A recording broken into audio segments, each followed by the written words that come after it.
mga viewers. Welcome to Doctors on TV. I'm Dr. Sara Barba Cabodil and syempre napakasaya ko na naman dahil makakasama ko po ang aking guest co-host, ang napakabata, napakabudi and very dedicated public servant ng 4th District of Nueva Ecija. No other than Dr. Nap Interior. Hi Doc Nap, welcome back. Ay, Doc Sara, maraming salamat po muli, host po. At syempre po to everyone who is watching right now. Hindi lamang po dito sa Pilipinas, kundi all over the world po. Stay tuned po at marami po tayong matututunan ngayong araw na ito. Ako tama ka dyan, Doc Nap. No, but before we proceed to our discussion proper, nais ko lamang imbitahan ng ating mga viewers to please like our FB page, Doctors on TV, and makishare na rin po nitong ating live nang tayo po ay makatulong sa iba sa pamamagitan po ng pagbabahagi ng impormasyong pangkalusugan. And also, you can watch us through UNTV News and Rescue YouTube channel. So sa mga hindi pa ho nakakapag-subscribe, please do so. And naku, ito nga Doc Nap, di ba? Isa nga ang Pilipinas sa mga Southeast Asian countries na talagang pinaka-apektado ng coronavirus outbreak. At syempre para maagapan ang lalo pang pagdami ng infection, target ng pamahalaan na umpisahan na ang pagbabakuna laban sa COVID-19. Nako, Doktora, tama ka dyan. At parang halos isang taon na nga natin pinag-uusapan yung COVID vaccine.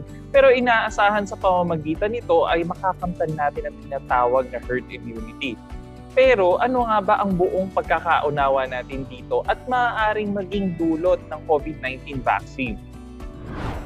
When majority of the population is immune to an infectious disease, those who are not immune are also protected indirectly. This is called herd immunity. How is it achieved, and how can you help achieve it? Stay tuned to learn more about herd immunity through vaccination. Our guest physician is Dr. Ronjean Solante, an infectious disease specialist. Dr. Solante served as president of the Philippine Society for Microbiology and Infectious Diseases. He is currently the head of adult infectious diseases and tropical medicine at San Lazaro Hospital. Welcome to Doctors on TV, Dr. Ronjean Solante.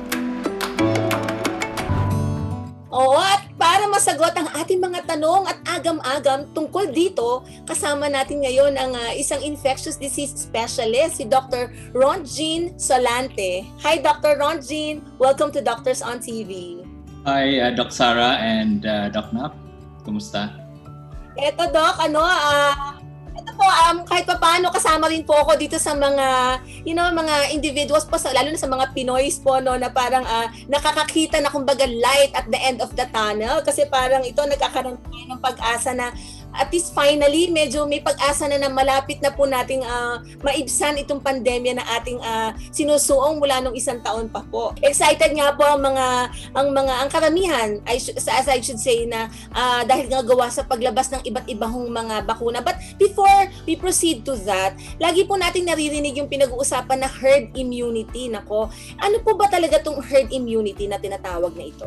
Okay, so itong herd immunity ay isang proteksyon na naidulot doon or maidulot doon sa population na hindi nabakunahan dahil sa proportion or percentage ng population na nakatanggap ng bakuna. No? So like for example, meron tayong tinatawag na what is the proportion of that population that will create a herd immunity. So merong mga pag-aaral din kung paano natin makukuha yun. So importante ito dahil since we want to end the pandemic, ang nakikita natin ngayon na pinaka-approach na madaling makakuha tayo ng immunity is talagang doon sa bakuna. Doc, pero yun nga po yung sa herd immunity, so parang ito ay parang protection na rin po doon sa mga taong wala pong bakuna, tama po? Pero ilang porsyento po ba ng populasyon ang kailangan po para maging immune o laban sa COVID-19 para masabi po natin na-achieve na po natin o parang nakuha na natin na meron tayong herd immunity po? So okay, ganito yan, no? Ang herd immunity kasi hindi yan bago sa pananaliksik natin, no? Sa pangbakuna. Naalala nyo yung mga measles, influenza, yung iba't ibang mga vaccine preventable polio, no? So meron ding target yan na pag nakuha mo tong herd immunity porsyento ng dapat bakunahan, malaki ang maitulong doon sa pagbaba ng mga infectious diseases. and proven na talaga yan. Now, ito kasing SARS-CoV or coronavirus infection, bago lang to, no? So, nakikita ngayon na parang ang estimate ng mga eksperto na pag nabakunahan, 60 to 70% of the population, basta ang bakuna natin is more than 50% ang efficacy, hopefully, makuha natin yung benefit ng herd immunity. So, ulitin ko, no? So, 60 to 70% of the total population ang kailangan na mabakunahan. Pero maaari rin po bang ma-achieve ang herd immunity without vaccination? Well, ang pinaka na herd immunity ma-achieve natin kung walang bakuna ay yung ma-expose tayo. So mag-develop tayo ng natural immunity against COVID, no? Pero mas delikado 'yan dahil kung ma-expose ka, magka-infection ka, hindi naman garantisado yan na gagaling ka. Pwede kang mag-severe infection. Mas delikado yun. So, ang herd immunity is applicable talaga doon sa bakuna na ibibigay natin. Well, at least ang maganda na nito at ayan, marami ng mga iba't ibang bakuna ang naglabasan, ano, and kahit paano, this has been giving us a hope, no, na para mag-end na ito. Pero ito nga, no, 'di ba, kasi sabi nga mahigit isang taon na nga mula nung naitala yung unang kaso sa Wuhan, China, 'di ba? Pero bakit nga ba very recently lang po naging available itong mga COVID-19 vaccines? Naku, yan po ang tatalakayin namin sa aming pagbabalik. Kaya huwag po kayong bibitiw dahil magbabalik po ang Doctors on TV.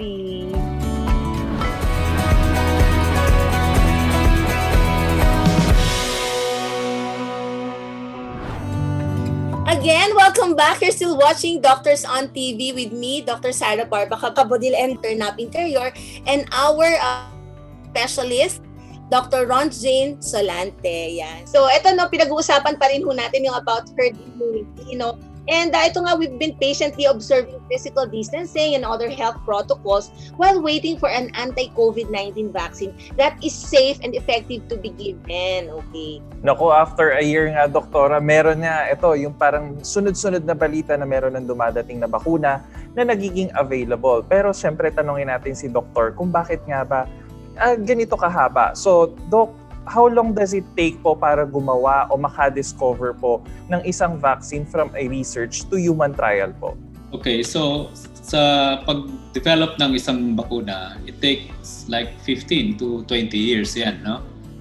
There are several, ganun katagal yan, no? Because we have to comply with the requirement of the preclinical and the clinical phases of vaccine development, no? So, yung preclinical, ang bakuna, dinadala doon, inoculate doon sa animals, no? So, usually yung mga non-human primate, kagaya ng monkey or yung mga mice, no? So, after that, titingnan kung safe ba ang bakuna at saka meron bang na-produce na antibody doon sa animals. Pag nakita nila yon na safe doon sa animals at saka yung immunogenicity, yung pag-produce ng antibody, pupunta yan doon sa phase 1. The phase 1 is the first human clinical trial, which will only involve a few numbers of humans. No? So, i-inject yung bakuna. Tapos several doses yan. Titignan kung which dose na ma-maximize doon na tolerable and side effect at the same time, maganda ang immunogenicity. Pag naging successful ang phase 1, ang phase 1 in a normal vaccine is it will take 2 to 3 years yan. No?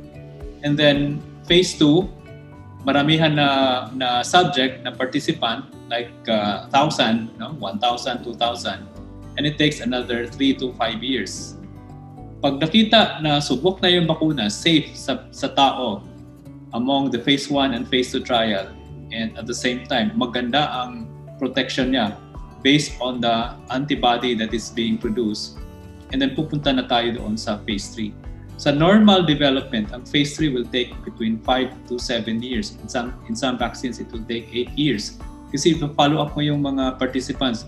Who of those, after several years, nagka-develop ng infection despite the vaccine, and who of those were protected against the infection?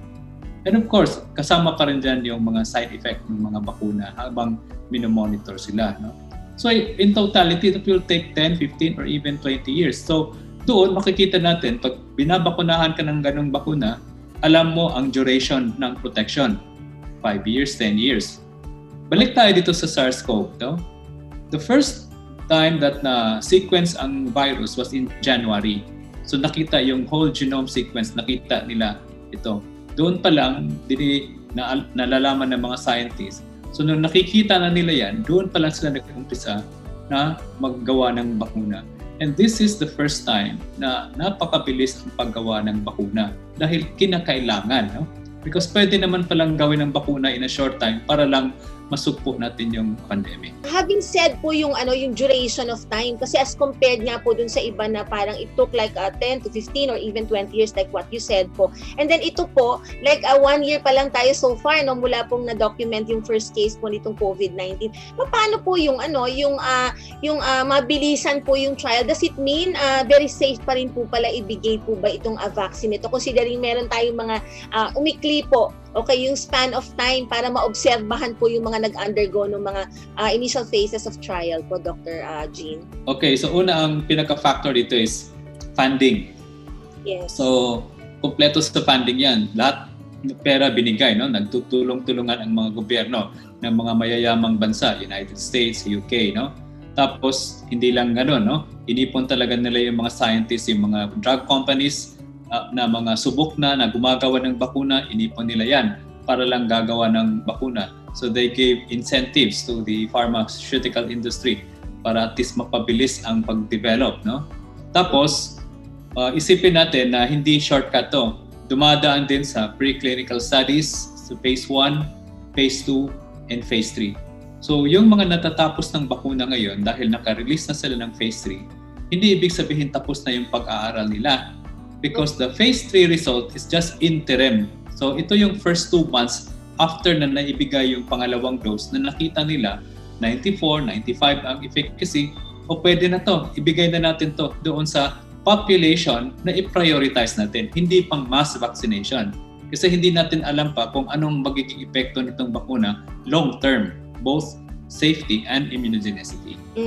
Okay. So basically, kahit may mga risk din po talaga, talagang inano naman nila, they ensured po na talagang with proper funding, hindi rin naman po parang short change, okay, yung magiging effectivity nito. Pero pwede niyo po bang i-reiterate gaano po ba talaga kahalaga ang pagpapabakuna laban sa COVID-19? Kung kaya kahit na po ito nga in a short span of time medyo lumabas na po talaga yung mga iba't ibang klase ng bakuna ngayon po dito sa iba't ibang bansa to. Okay, so ang ganda ng tanong na yan, no? Kasi dapat talaga natin pahalagahan ang pambabakuna ngayon, no?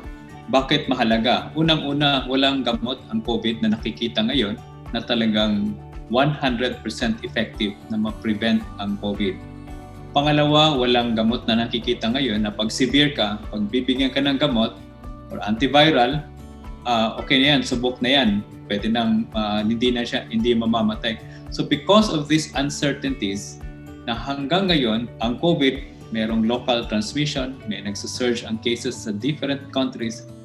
Dito natin malalaman ngayon na ang bakuna ang isang paraan na hopefully ma-control natin and mag-end ang pandemic. Pero Doc, yun nga, talagang as it's a must and sana maraming talaga magpabakuna. Pero syempre, lahat naman ng bagay ay may side effects. Pero sa inyo po ba, meron ba itong disadvantage o possible side effects po? Yung mga simple, like ano po ba ito kadalasan po? Okay, so himay-himayan natin, no? Yung dalawang unang bakuna na nabigyan ng EUA sa abroad, yung Pfizer at Moderna, pareho ang platform noon, no? Yung mRNA vaccine.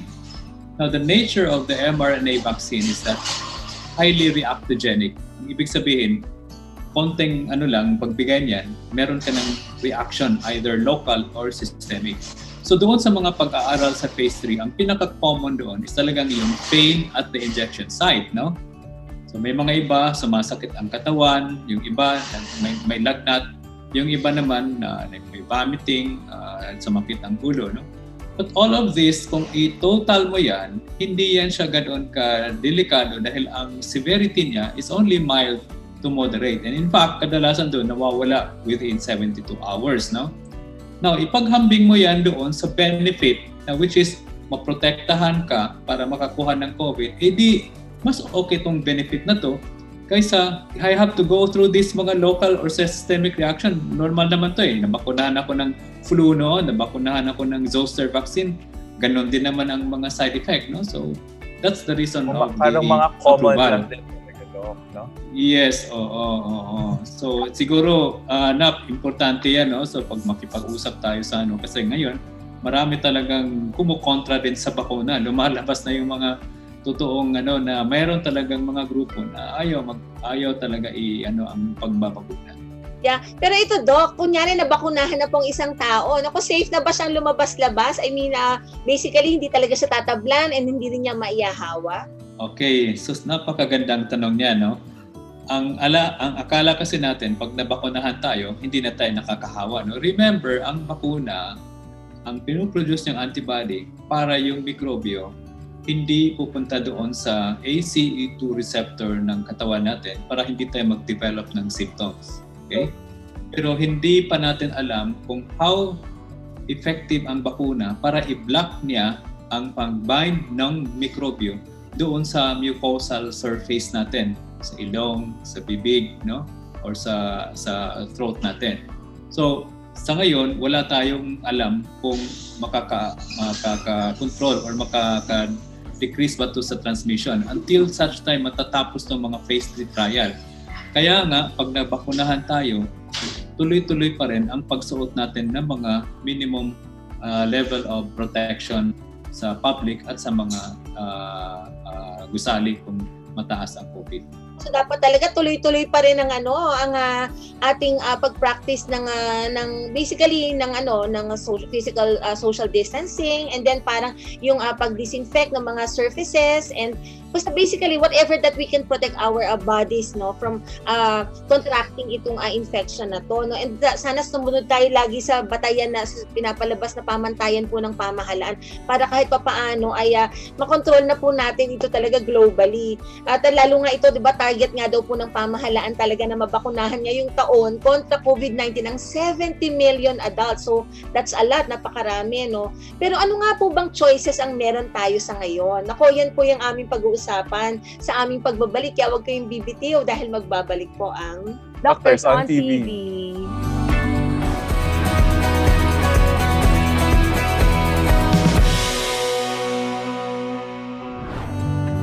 Hello again po sa aming mga viewers. You're still watching Doctors on TV. And ito, pinag-uusapan pa rin ho natin yung herd immunity and mga bakuna po, no, laban sa COVID-19.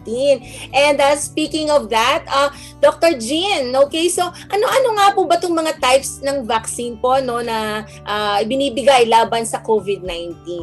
Okay, so kung titingnan natin ngayon, no, ito yung situation natin ngayon na napakaraming platforms ang nagagawang bakuna sa COVID-19, no? May tinatawag tayong inactivated COVID-19 virus vaccine, no? Yung sa Sinopharm at saka sa Sinopharm. Meron tayong mRNA COVID vaccine, yung sa Pfizer at saka yung sa Moderna, no? Meron din tayong tinatawag na vector virus vaccine, yung sa AstraZeneca. Then meron tayong protein subunit, no, yung Novavax. So, maraming pagpipilian tayo, no? Pero ang pagpipili kasi nito, depende pa rin yan ang priority natin kung na-approve na siya ng FDA natin. Okay?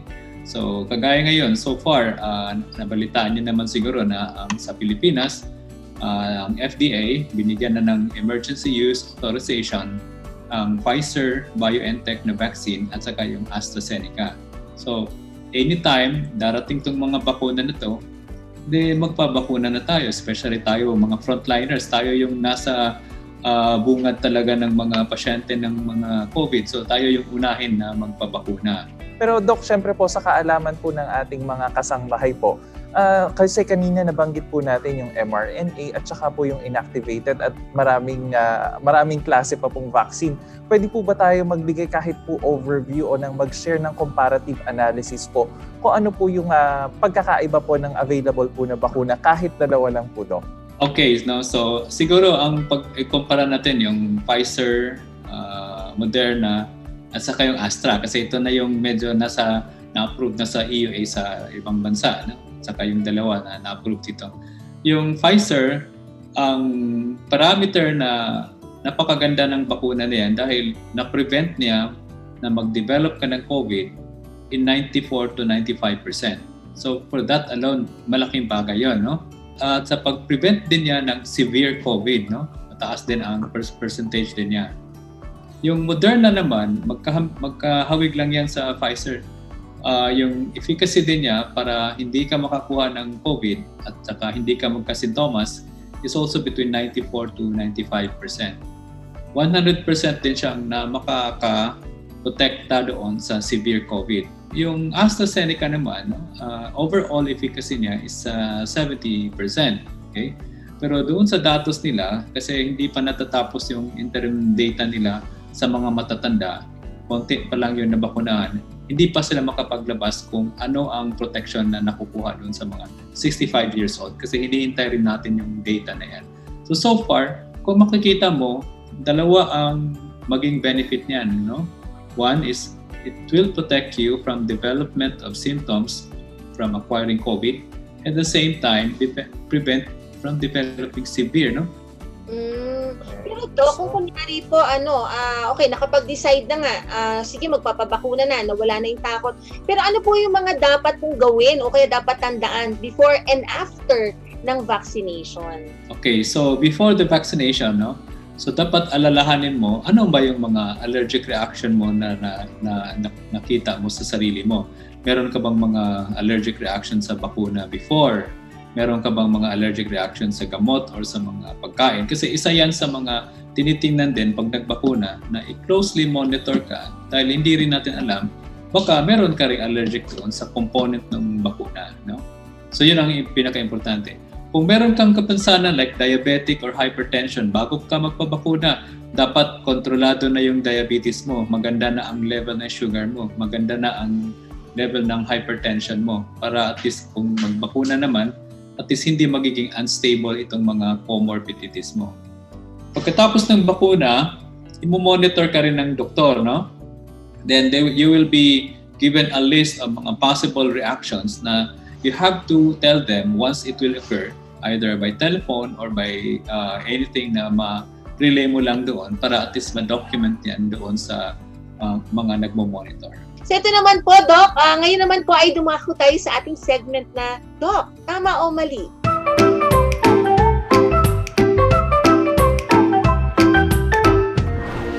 Ito po ay ang mga naipon ng mga tanong ng ating mga kasangbahay na nais maliwanagan. So ang sagot lamang po natin dito, Doc, ay kung tama o mali. So Doc Jean, ready ka na po ba? Ready! Okay, so let's do this. Ang taong nabakunahan na ba ay may chance pa rin makapanghawa ng virus? Doc, tama o mali? Tama. So sa nasabi ko kanina na 'di ba i-protect lang niya yung pag-develop ng infection pero hindi niya ma-protect na makahawa ka pa rin. Kaya magsuot pa rin tayo ng mask. Kailangan mag-ingat pa rin. Pero Doc, ang mga taong nagkaroon ba ng COVID-19 ay hindi na kailangan magpabakuna dahil ito ay nasa katawan na nila. Doc, tama o mali? Mali, no? Kasi yung antibody sa mga nakaka-recover will only last around 3 to 4 months or even siguro sabihin 5 months. Pag nabakunahan ka, mas longer ang protection mo kumpara doon sa natural infection. Ito, Doc, totoo bang ang COVID-19 vaccine ay may matinding side effects tulad ng allergic reactions? Doc, tama o mali? Yes, tama, no? Kasi nature talaga ng bakuna yan. May mga bakuna, pag i-inject doon sa mga hypersensitive na mga tao, may mga allergic reaction. Kaya importante yan na bibigyan mo ng information ano yung mga allergic reaction mo due to, no? Para at least ma-monitor ka ng doktor. So ang allergic reaction ng mga ordinary lang is not a contraindication for the vaccine. Talagang dapat i-inform natin yung mga healthcare providers natin sa mga allergic natin. So, pero Doc, ang COVID-19 vaccine ba ay maaaring makapagdulot ng infertility sa kababaihan? Doc, tama o mali? Yun ang maling-mali, no? Kasi wala talagang datos niyan na nagsasabi na makabaog yan or hindi na makaanak ang babae yan. So whether babae o lalaki, Doc? Oo. So, walang walang katotohanan. Huwag tayong patakot magpabakuna. Ito po, Doc, kung ako po ba ay nakapagpabakuna ng COVID-19 vaccine, ay hindi ko na po ba kailangan magsuot ng mask? Mali yan. So, kailangan pa rin natin magsuot ng protection ng mukha natin, no? Yung face mask at saka face shield. Ayan, ilang beses na natin inulit ha. So to reinforce, okay, to reiterate yung importance po ng pagsusuot ng mask kahit po nagpabakuna na or hindi pa. Yun. So yung minimum health standard natin, no, Doktora. Pero Dok, totoo bang ikaw ay makakakuha ng COVID-19 virus mula sa bakuna? Dok, tama o mali? Mali yan, no? Kasi ang ginagamit nito ng coronavirus, ito na lang yung mga part ng virus that will stimulate our immune response for the antibody, hindi yung kabuuang mikrobyo mismo. I see. Okay, ito po Doc, ang efficacy at safety ng COVID-19 vaccine ay hindi maaaring mapagkatiwalaan dahil ito raw ay minadaling gawin. Doc, tama o mali? Mali. No? So I think na-explain na natin yan kanina, Doc, yung dadaan sa different phases of clinical trial. Very safe pa rin kasi well-funded ng iba't ibang governments. Okay. Yes. Ang katunayan na hindi pa nahihintulutan ng mga bata na mabakunahan ng COVID-19 vaccine ay patunay na ito ay delikado. Dok, tama o mali? Mali, no? The reason na ang mga bata hindi bakunahan dahil yung mga clinical trials na ginagawa natin did not include the children. These are for 18 years old and above and 16 years old and above. So, wala tayong datos. But may mga bakuna na ngayon na nag-uumpisa na rin sila sa phase 3 clinical trial nila sa mga bata. Okay, so salamat po ng marami, Dr. Ron Jean Solante. Naku, thank you very much po sa inyong oras. Napakarami po naming natutunan. Ang galing ng pagpapaliwanag niya, no, Dr. Nap. Ang daling intindihin, Doktora, no? Saka parang bigla ako na-convince. Noong una, hesitant ako. Hindi ako magpapabak. Pero ito, talaga, I got convinced. Thank you very much, Dr. Ron Jean Solante. Ayan. So, any last words po to our viewers, Doc? First of all, I would like to thank you both, no, for this, for tackling this important topic. We need shows like this to inform the public, no. Ito yung pinaka-crucial ngayon na bago dumating yung mga bakuna, we have to instill vaccine acceptance and confidence sa publiko, no? Kaya nga sabi ni Doc Sara kanina, wala pa siyang confidence na magpabakuna nung na-explain natin lahat itong mga magagandang tanong na binubuo ninyo. At least, I hope makakatulong to sa publiko na yung mga hesitant pa na magpabakuna. Salamat, Doc Sara and Doc Nap. Thank you po, Doc. And meron po, baka gusto niyo pong i-promote ang iyong clinic. Saan po ba kayo pwedeng mahanap ng ating mga kasangbahay, Doc? Siguro kung nandito lang ako sa birang kawani ng gobyerno, no? Dito sa San Lazaro Hospital. Pero meron din akong private practice pag Saturday sa Manila Med. I just have to thank my colleagues here in San Lazaro Hospital, especially the adult infectious disease and tropical medicine, no? So mga fellows ko at saka mga medical staff ko at sa mga nursing staff namin na talagang tumulong sa amin sa paglaban nitong pagsugpo nitong COVID-19 since last year, no? So malaking bagay ang nagawa ng mga staff namin dito. Salamat po. Maraming salamat po sa inyong lahat. Okay, sa lahat po ng risk and sacrifices na ginawa nyo para po matulungan yung ating mga kababayan sa hinarap natin gawa nitong pandemya. Again, maraming salamat po sa inyo, Dr. Ron Jean Solante. And Dr. Nap, meron po kayong gustong pasalamatan, is greeting time. Thank you, Doktora. Pero yun nga po, pinasasalamatan po natin lahat po ng kawani, ng mga nurses at doctor po sa San Lazaro Hospital po kasi bumabangon po sila para sa ating pong mga pasyente. At syempre po, nagpapasalamat po tayo sa ating mga kasamahan dito po sa ika-4 na distrito ng Nueva Ecija po. You can contact me po sa Healthcore Medical Diagnostic Center. At syempre po, binabati ko po yung girlfriend ko na lagi pong nanonood na gumagawa po ng kanyang thesis ngayon, si Mika Swansing. And syempre po, good day to everyone po and keep safe. Ayan, thank you very much, Dr. Nap Interior. So there you have it, mga kasangbahay, sa another episode of Health Education. We do hope marami po kayong natutunan sa amin sa pagsama nyo. And lagi lamang po kayong tumutok dito sa amin sa UNTV. Maaari nyo din pong bisitahin ang aming website, ang untvweb.com, para makita nyo po dito yung mga public service po na ginagawa namin. And of course, yan po ay sa pangunguna ng aming mahal na si Kuya Daniel Razon. And also, yung mga hindi pa ho nakapag-subscribe sa aming YouTube channel, please do so. That's UNTV News and Rescue YouTube channel. Okay. Also, please add me on FB. That's Dr. Sara Barba Kabodit. Saka po yung aming clinic FB page. Clinica Figura. You may also contact us at 0917-317-7272. And gusto ko lamang batiin si Jingle Umipig and si Karen Caporas. Ayan. And thank you very much po sa Nuwa Organics, sa Philbuvu Corporation, sa Organic Acai Berry, and sa Mestizo Philippines. Okay, so and muli maraming salamat po sa inyong lahat. Ito po si Dr. Sara Barba Cabutil. Let's make it a habit to learn about good health. Only here at Doctors on TV.